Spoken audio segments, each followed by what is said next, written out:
Pape débat wu fonds politique dañ koy encadré ku ko indi ci ëtt politique bi fii ku ne jaar na fi.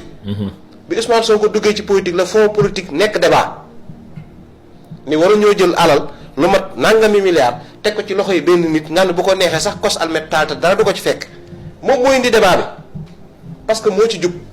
ñeneen ñëpp fonds yooyu taxoon ñu rey seen bopp ci politique te nag ñi ci muus sax dañ koo campagne ñëw toog def leneen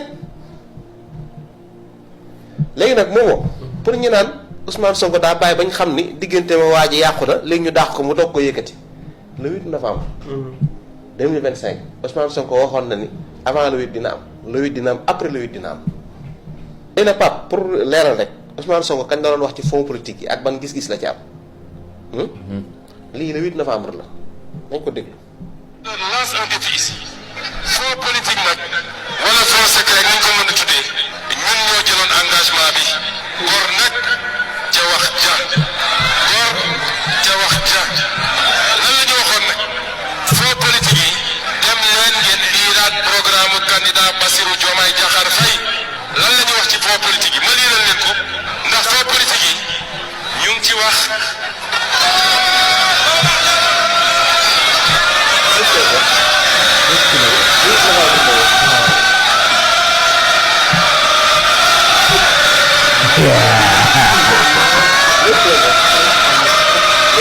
non dëgg dafa neex dëgg dafa neex boo nekkee ci dëgg yàlla na yàlla tam am wax dëgg sunu askan ah. ma liiral leen rek lan la ñu waxoon ci fonds politique yi parce que ñun waxuñoo ak ñoom ñun peuple sénégalais la ñuy waxal te man jomm naa lu ma mës a waxanteeg askanu Sénégal mu mën a tasawaat ak askan wi ne waxoo woon dëgg lan la ñu waxoon ci fonds politique yi te lii mooy li nekkoon ci programme Sonko président en 2019 noonu lañ ko jëlaatee textuellement dugal ko ci programme Diomaye 2024. premier fonds bi di li ñu tuddee compte de dépôt du trésor compte de dépôt au trésor gouvernement nga xam ne entre 2019 ak 2023 rapport Cour des comptes page 16 et 17 nee na jàll nañ fa 1343 milliards 1343 milliards la ñu jaarale ci compte boobu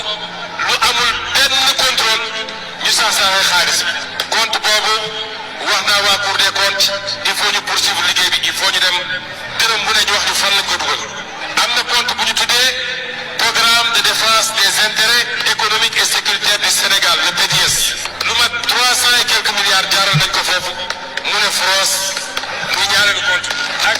compte bancaire bi nga xam ne ñu ngi ko ubbi woon ci benn banque de la place moo dul tudd ñu tuddee ko état du Sénégal relance de l'économie compte boobu lu ma tuuti tuuti rapport Cour des comptes nee na reclassé nañu 150 milliards 157 milliards yoo xam ne ils l'ont géré de manière extra budgétaire yëpp ñu defoon ko ay compte secret di ci nekk xaalis di ci séddoo looloo tax ñu ne ñun bu ñu ñëwee on va réglementer ces comptes là mbokk yi